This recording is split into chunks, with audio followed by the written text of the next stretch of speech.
मैदे के अंदर अल्सर जो बनता है उसकी डिफरेंट टाइप्स होती हैं, इकसाम होती हैं। अगर आपको ये समझ आ जाए कि आपको किस किस्म का अल्सर है और उसकी लोकेशन क्या है, तो आप उसका बआसानी इलाज कर सकते हैं। इसके लिए बहुत ही इंपॉर्टेंट है कि आपको पता चले कि किस किस्म का अल्सर जो है वो क्या सिम्टम्स यानी अलामात ज़ाहिर करता है, उससे आप पता कर सकते हैं। सबसे पहले ये जानना इंपॉर्टेंट है कि अल्सर क्या होता है। अल्सर बेसिकली जब आपके मैदे की, इसोफेगस यानी खुराक की नाली की या फिर आंतों की जो लाइनिंग है, उसको अल्लाह ताला ने प्रोटेक्ट किया हुआ है एक मिकोजल लेयर से।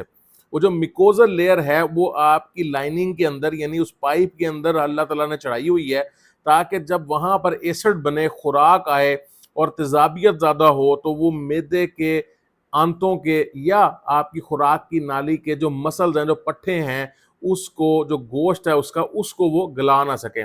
ये आपने देखा होगा कि हम जो भी खुराक खाते हैं, गोश्त खाते हैं, सब्जी खाते हैं, तो वो हमारा मैदे का जो एसिड है और उसके अंदर जो एंजाइम रतूबात निकलते हैं, वो उसको गलाते हैं, लेकिन वो हमारे मैदे को कुछ नहीं करते। जब वो प्रोटेक्टिव लेयर, जब वो प्रोटेक्शन वाली लेयर कम हो जाए या तेजाब की प्रोडक्शन बहुत ज़्यादा हो जाए, तो फिर क्या होता है कि वहाँ पर ब्रेक आ जाता है। वो जो मिकोजल लेयर है उसके अंदर दरार आ जाती है, आप ये समझ लें वो वहाँ से ख़त्म हो जाती है, टूट जाती है। जब वो टूटती है तो मैदे का तेज़ाब जो है या खुराक की जो तेज़ाबियत है, वो वहाँ पर जो है इन्फेक्शन कर सकती है, वहाँ पर तेज़ाबियत कर सकती है, वहाँ पर स्वेलिंग स्वेलिंग कर सकती है। और जब वहाँ पर स्वेलिंग हो के ज़ख्म बनना शुरू हो जाता है तो उसे हम अल्सर कहते हैं। अब इसकी डिफरेंट वजूहात होती हैं, इन्फेक्टिव वजूहात होती हैं, यानी जैसे एच पाइलोरी आजकल बहुत ज़्यादा फैला हुआ है, वो एक इन्फेक्शन कॉज करता है जिसकी वजह से मिकोजल लेयर खत्म होती है और वो एसिड प्रोड्यूस वहाँ पर जो हो रहा होता है वो जाके मैदे के अंदर अल्सर बनाना शुरू कर देता है और वहाँ पर अल्सर बन जाता है। जबकि कुछ कॉजेज़ ऐसी होती हैं जिसमें आप बाहर से जो इनटेक कर रहे हैं चीज़ें, यानी स्पाइसी फूड अगर आप बहुत ज़्यादा खा रहे हैं या फिर आप जो हैं वो अपना फ्राइड फूड बहुत ज़्यादा खा रहे हैं या फिर ऐसे खाने जिनसे तेज़ाब बहुत ज़्यादा बढ़ जाता है, और अगर आपका जो वो प्रोटेक्टिव लेयर है वो कमज़ोर है कहीं से, तो वो ज़्यादा तेज़ाबियत वाली खुराक भी आपको वहाँ पर अल्सर बना सकती है। अब आ जाती हैं कुछ ऐसी गोलियाँ होती हैं स्पेशली दर्द की, जिन्हें हम एनसेड्स कहते हैं। अगर आप उसका बेदरेग इस्तेमाल करते हैं, और आप बहुत सारे पेशेंट जो होते हैं मैंने देखे हैं, वो दर्द की गोलियों का बहुत ज़्यादा इस्तेमाल करते हैं। उनके अंदर वो प्रोटेक्टिव लेयर जो है वो कमज़ोर से कमज़ोर तर होती जाती है, और जब वो टूटती है तो वहाँ पर मैदे की तेज़ाब की वजह से वहाँ ज़ख्म बनना शुरू हो जाता है और वो अल्सर बन जाता है।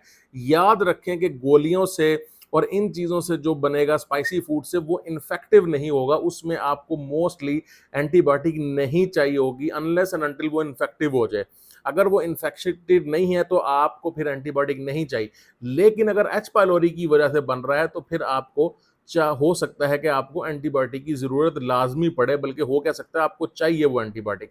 अच्छा, अगर अब मैं बात करूँ तो किस किस्म के होते हैं, सबसे पहले होते हैं पेप्टिक अल्सर, दूसरे नंबर पे होते हैं आपके एफ्थस अल्सर्स, तीसरे नंबर पे होते हैं स्ट्रेस अल्सर, और चौथे नंबर के ऊपर आपके ulcers due to chronic disease जैसे आईबीडी होती है।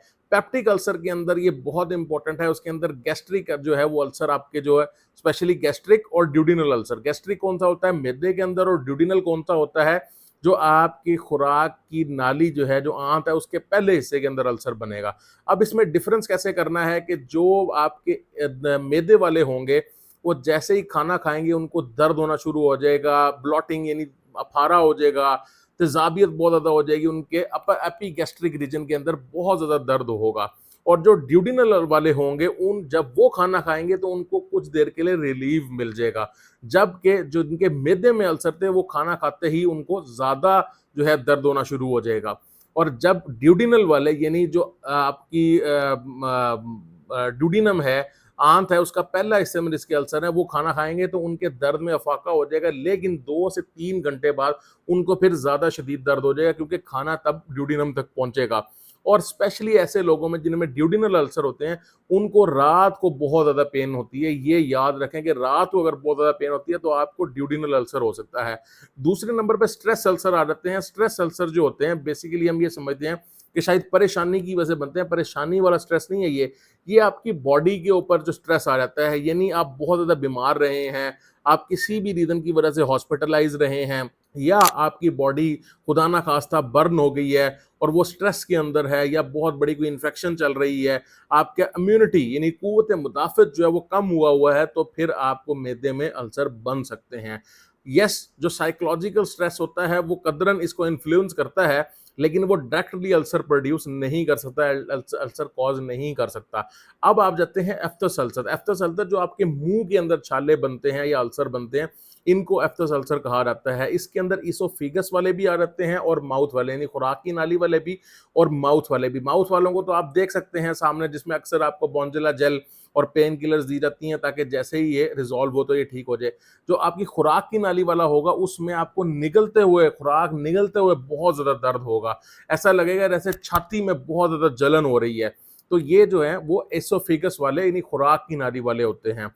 इसकी जो सबसे बड़ी रीज़न है वो माउथ के अंदर यानी मुँह के अंदर वो बाइटिंग है। जब आप बाइट करते हैं, ज़ख्म हो जाता है, या जिन्होंने डेंचर्स पहने होते हैं उनकी वजह से ज़ख्म हो जाता है, तो वो माउथ अल्सर बन जाता है। स्ट्रेस की वजह से भी बन सकते हैं और दूसरे नंबर पे विटामिन बी 12 की कमी की वजह से भी ये अल्सर बन सकते हैं।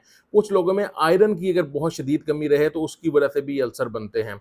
अब आखिर के अंदर ऐसी क्रॉनिक डिजीज़ेज़ जिनकी वजह से अल्सर बनते हैं, जैसे स्पेशली आईबीडी, ये एक बड़ी आंत की बीमारी होती है। आईबीडी इन्फ्लेमेटरी बाउल डिजीज़, ये आईबीएस से मुख्तलिफ है। इसके अंदर आपकी आंत के अंदर जो है वो जगह-जगह पे ज़ख्म बन जाते हैं। ये डिफरेंट किस्म के ज़ख्म हैं, इनके डिफरेंट किस्म के इलाज हैं और डिफरेंट ही किस्म के मुख्तलिफ किस्म के इनके जो हैं वो डायग्नोस्टिक वे है कि आपने इसकी तशख़ीस कैसे करनी है। तो मैं आपको रिकमेंड करूँगा कि अपनी अलामतों पे गौर करें कि मेरी कैसी अलामतें हैं, उसके हिसाब से किसी अच्छे डॉक्टर से कंसल्ट करें और आप ये पता करें कि आपको किस किस्म का अल्सर है और अगर अल्सर है भी या नहीं, ये भी बहुत इंपॉर्टेंट है, क्योंकि अक्सर लोग जो हैं वो दूसरी रीज़न्स को अल्सर समझ के बैठ जाते हैं, जबकि अल्सर्स की अलामात बहुत डिफरेंट होती हैं।